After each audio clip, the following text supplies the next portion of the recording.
All right, Pacer, you come up here. Come on, you can hang with me.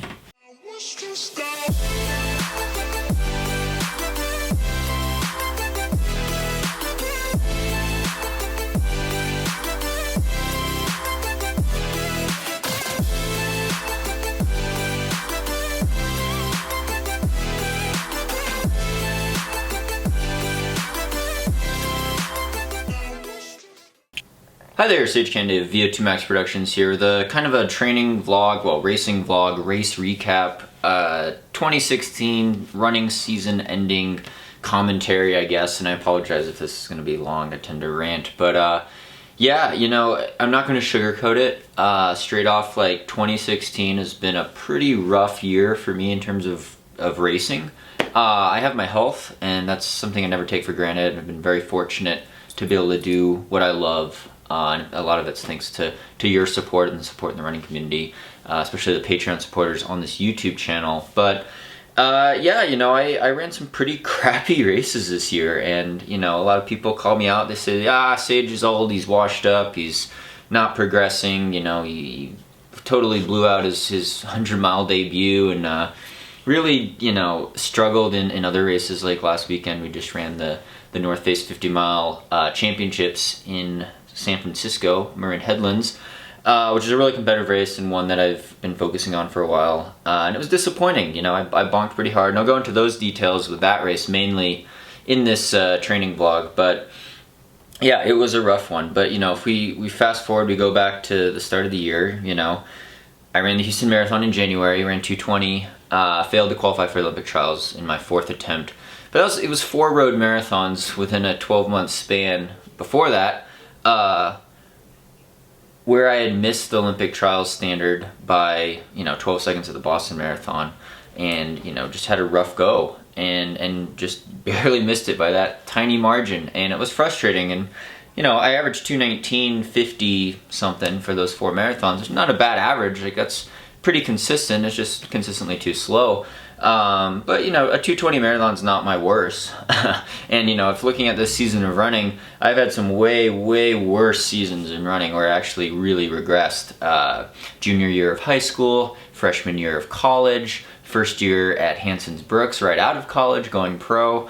A number of races in there where I've run way slower and had run horribly for an entire 12-month span. So, you know, in retrospect, 2016 wasn't that bad, but we did Houston in January. Like 3 or 4 weeks later, after jogging around a little bit, I decided to jump into the Black Canyon 100K, which was one of my few good races of the year. And it, you know, it was a solid performance. It's hard to compare, you know, course record times on that course. It was an extremely stacked field, but there were some very good guys in that race, and I was very proud with how I executed that. Sorry there, guys, Pacer got a little antsy. So I was talking about the Black Canyon 100K, and, you know, it's hard to compare course record times and times on that course, although I did get a course record there, cracked 8 hours for 100K, and hadn't really done a lot of trail running leading into that race. So I was really happy with how that went. I didn't totally implode, and I was able to run a consistent race and finish with the golden ticket. So yeah, Black Canyon went well, and, you know, there were some competitive guys in that race, and we had a good pack going.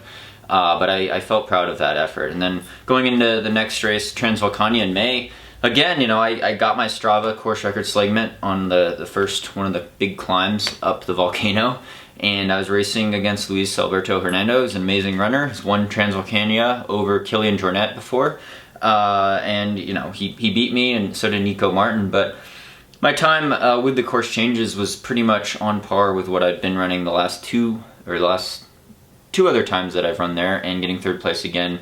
But I was climbing better actually than I had in the 2 years past. So, you know, I felt good about Transvolcania as well. It was not a bad race, and I was, you know, I didn't descend super well, but I was proud with how that one went, and getting 3rd at that kind of race in a stacked field, sky running race, was really good and really positive. And then, you know, I put all my marbles in one basket for Western. Didn't work out, had total bad stomach issues, but I'm proud that I finished, and it was at my first 100-mile finish. And, you know, I learned a lot. I knew that I was going out at what for me at the time was a suicidal pace, especially with the heat. I messed up some hydration things, I think, and, you know, it happens. It's part of the game. If it was easy, you know, it wouldn't be such a draw to do. We have this continual challenge, and even with more experience going into these races, training, You're always learning new things, and especially with mountain ultra trail running, I've learned a ton every time, and I've made tons of mistakes to go along with that. So, Western States, 11th place is a tough pill to swallow.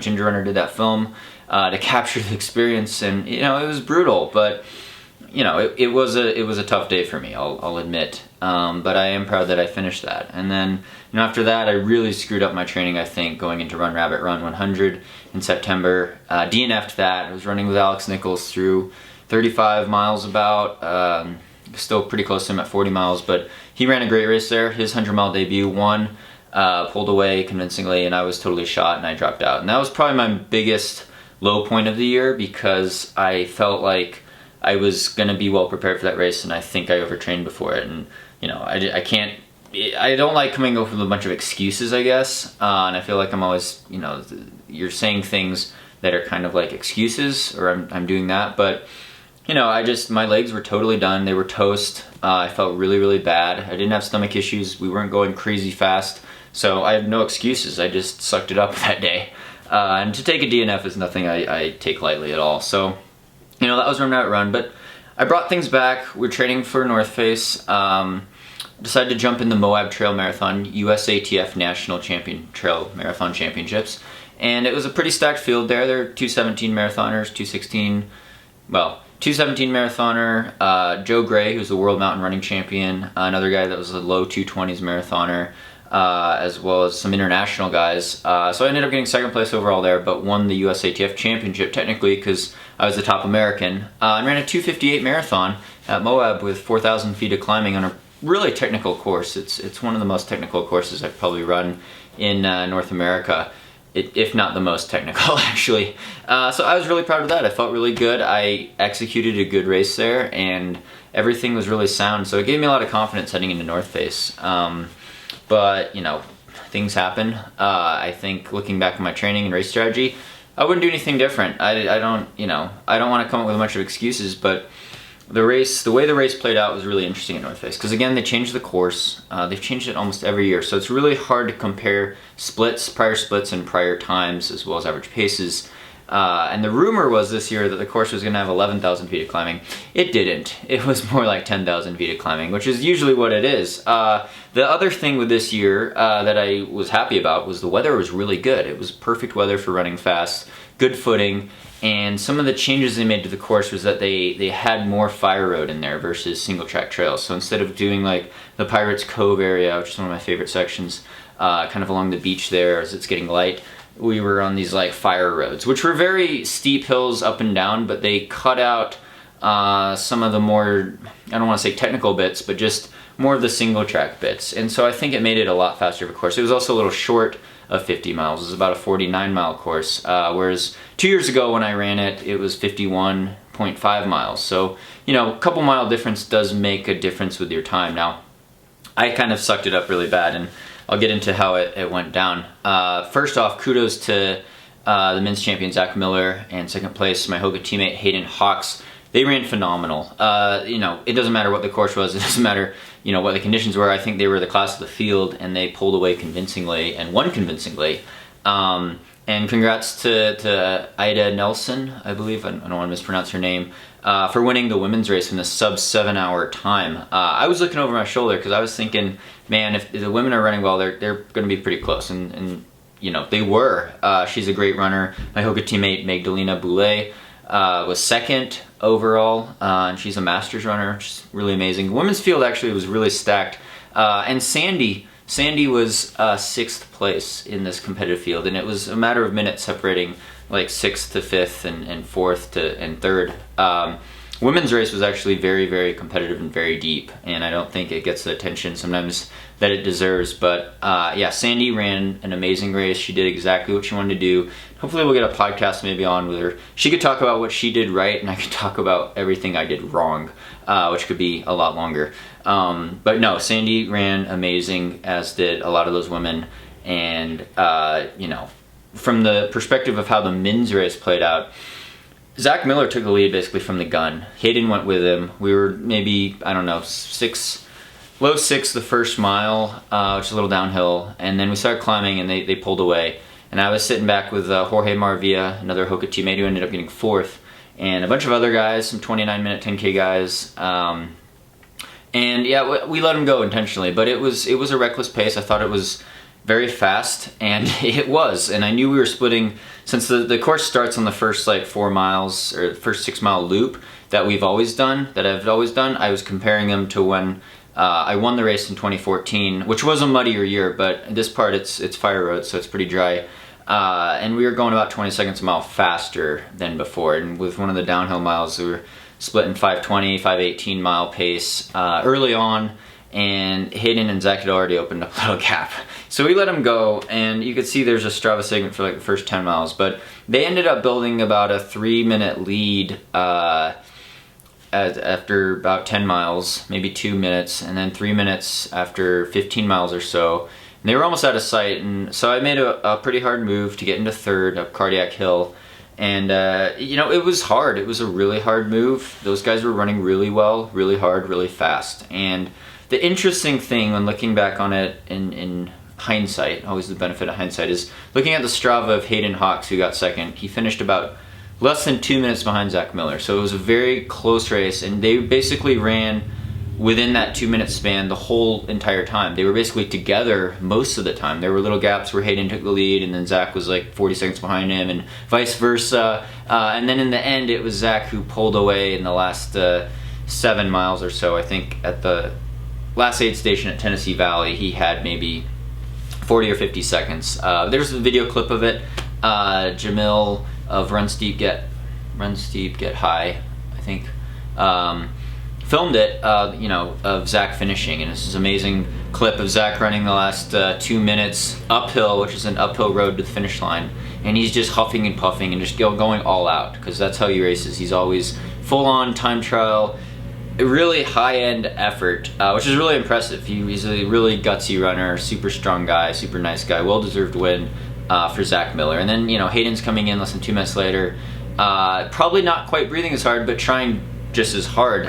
Hayden has a lot higher VO2 max. He's a 28:50, 28:40 10K runner or so. Zach's a 31-minute plus 10K runner in college. So Zach's probably running at a higher fraction of his VO2 max and closer to maximum heart rate, but he has such strong, sturdy legs, and he runs with, you know, such mental toughness and guts that, you know, Hayden's back there maybe not breathing as hard, but I'm sure he's feeling a lot of pain, and he's probably fighting muscle deterioration as well as glycogen depletion and dehydration and all those things that you face that are limiting factors, especially for a guy with a high VO2 max. And, you know, great 50-mile debut by Hayden, probably, you know, the greatest trail one that I could think of for at least any American. And, you know, I knew Hayden was a good climber. He won Speed Goat this year. You know, a lot of the track guys, they move to the mountains, they don't always do real great, but Hayden was one of the few guys that actually knocked it out of the park his first go around at a race like Speed Goat, which is very extreme.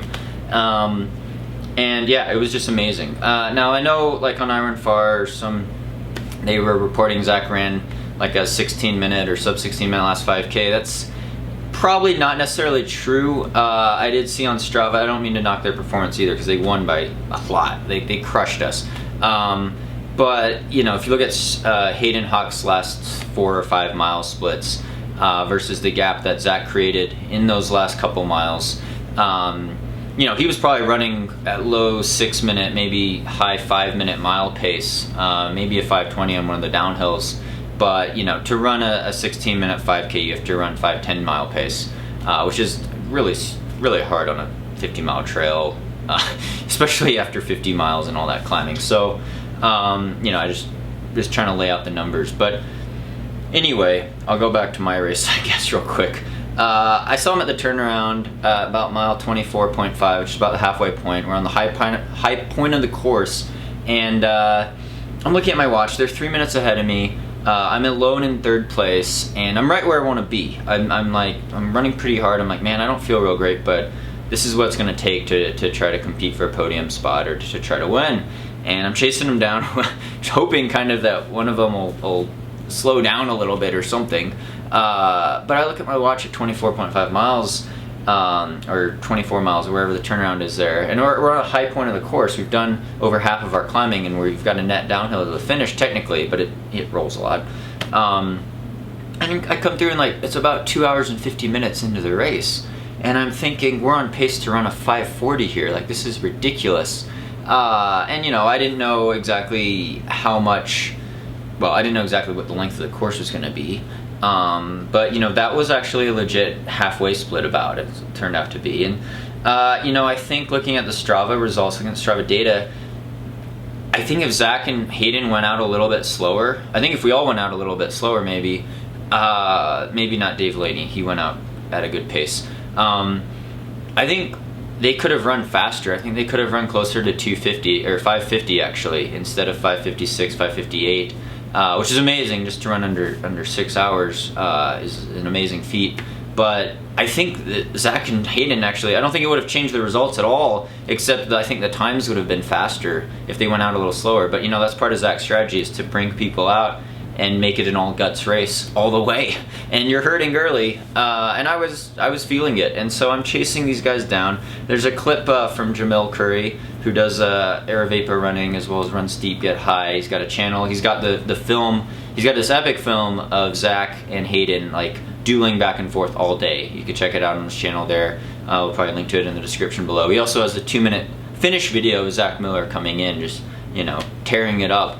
But Jamel was filming me on this descent, and I'm coming back on the ridgeline. You see me, I passed Sandy there, head on. We're passing her head on, and I'm going down to the descent to Stinson Beach. And one of the mistakes I think I made at this time, and you know, again, the benefit of hindsight, I don't mean this as any excuse. You know, I was silly to not do it, but I kind of stopped drinking and I stopped eating from that point at 24.5 miles all the way to Stinson Beach at around mile 30, 29.8 or whatever it was. Because I was focusing on the downhill and I was caught up in the race and I was mentally distracted, and you know, it's a pretty amateur mistake, and I'm not sure if it would have helped me a ton. The result might have been very much the same, but I ended up not eating or drinking for a pretty long stretch on that descent, kind of intentionally, but kind of because I was too distracted.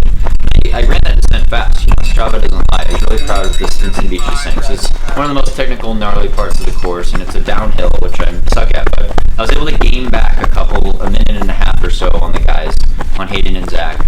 And so coming out of Stinson Beach from mile 30, I'm a minute 40 back, and I'm feeling really confident. I think, you know, I was doing a body check, and I said, hey, you know, this is about the same as you felt when you did well in this race on a muddy day. So like, and you know, at that time I was leading 2 years ago, but you know, it gave me a lot of confidence. So I'm climbing out of Stinson Beach pretty hard, and all of a sudden, about, you know, 15 minutes later, I'm going up the stairs. I forget what the hill is, but there's a big hill there, and there's some stairs, and I start seeing flashes, like actual like sparks in my eyes, in my sunglasses, and I'm rubbing my eyes, and I'm like, this is not good. You're seeing stars.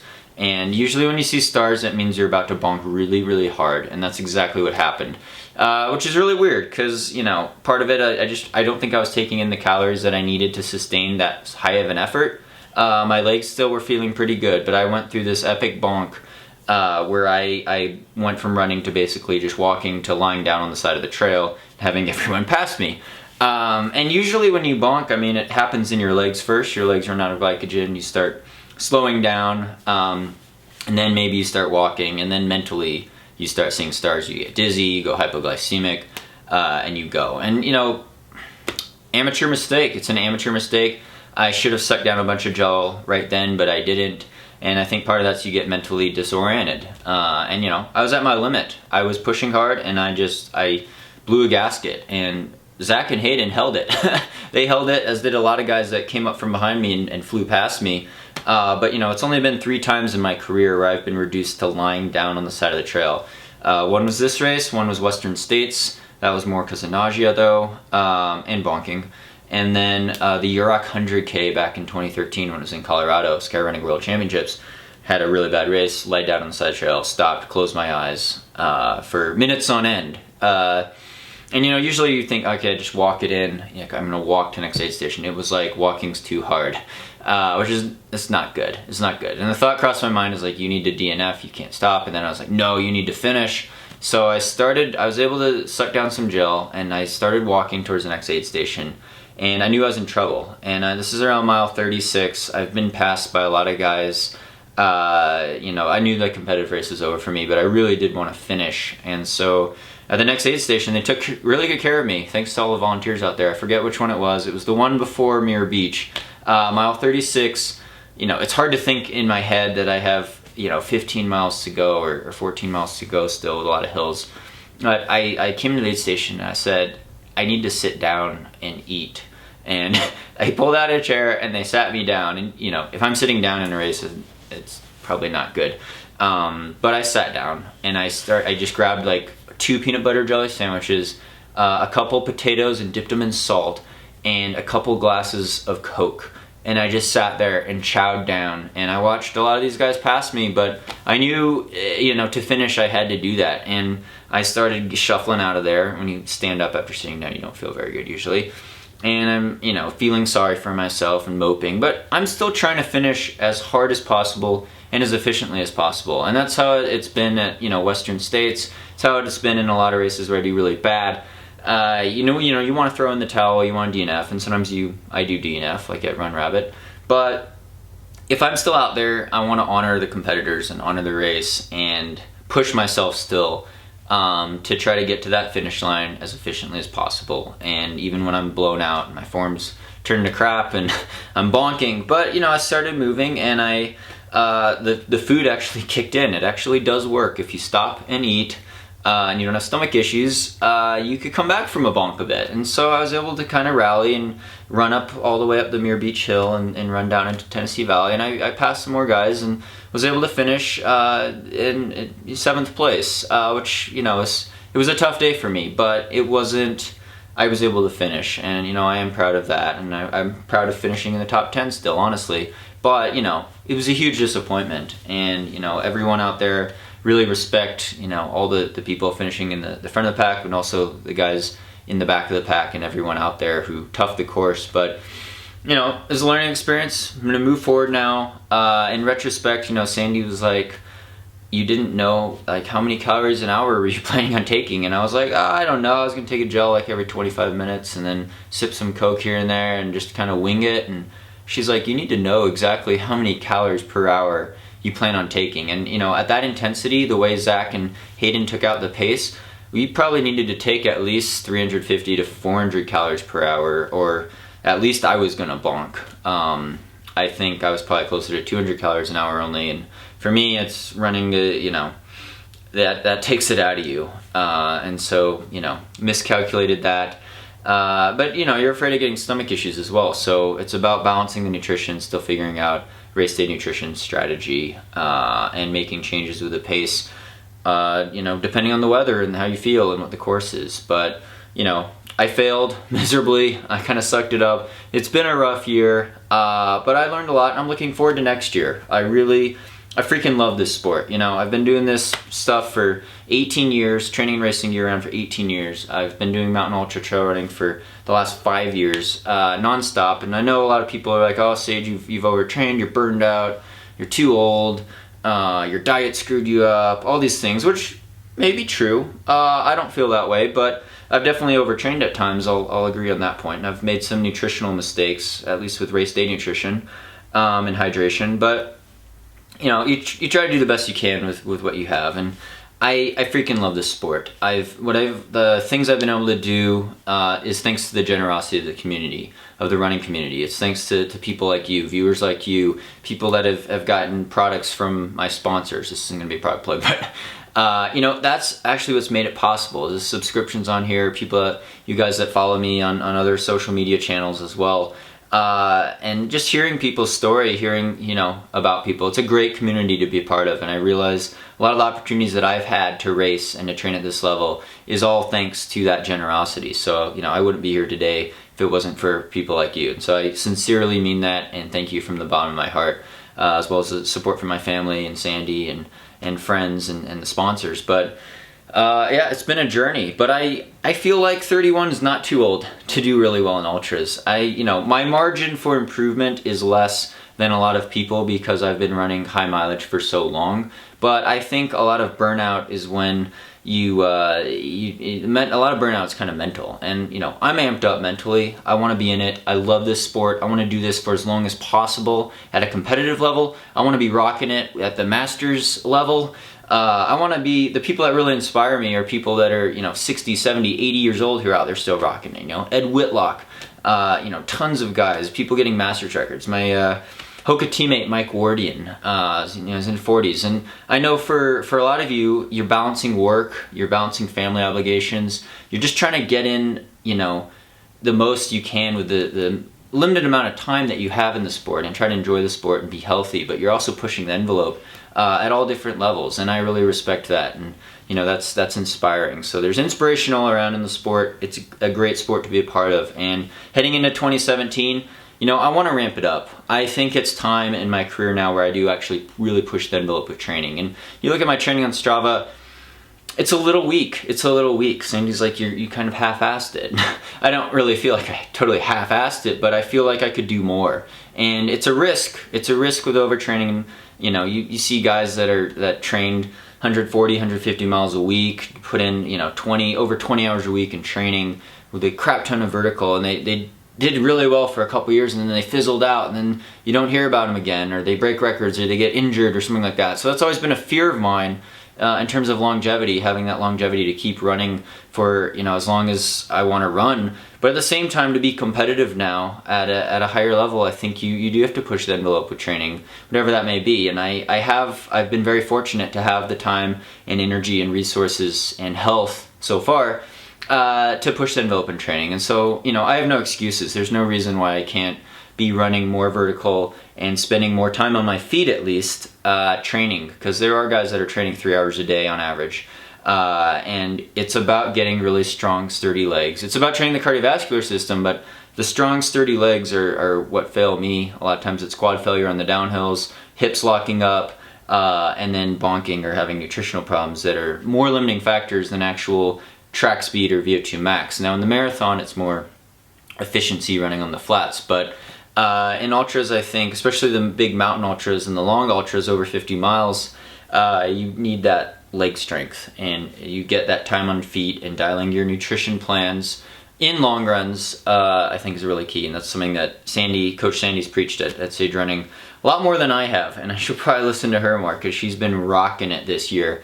And yeah, hopefully we'll get a recap from Sandy about how excellent her race went and things like that. But it's just focusing on all the little things and getting it together. But I'm looking to finalizing my schedule for 2017. Really pumped. I got some new exciting announcements thanks to all the Patreon support.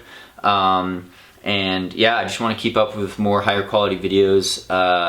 And yeah, just share the experience, share the journey. Be sure to comment below with stuff you want to see and vote on that. More training talks for sure. But yeah, really pumped for 2017. I hope your 2016 is ending well.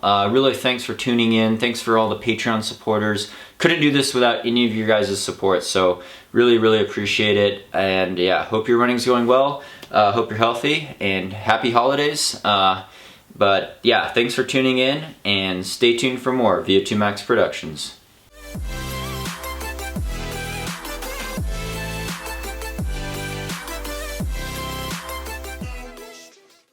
You fell asleep. You fell asleep because it was boring.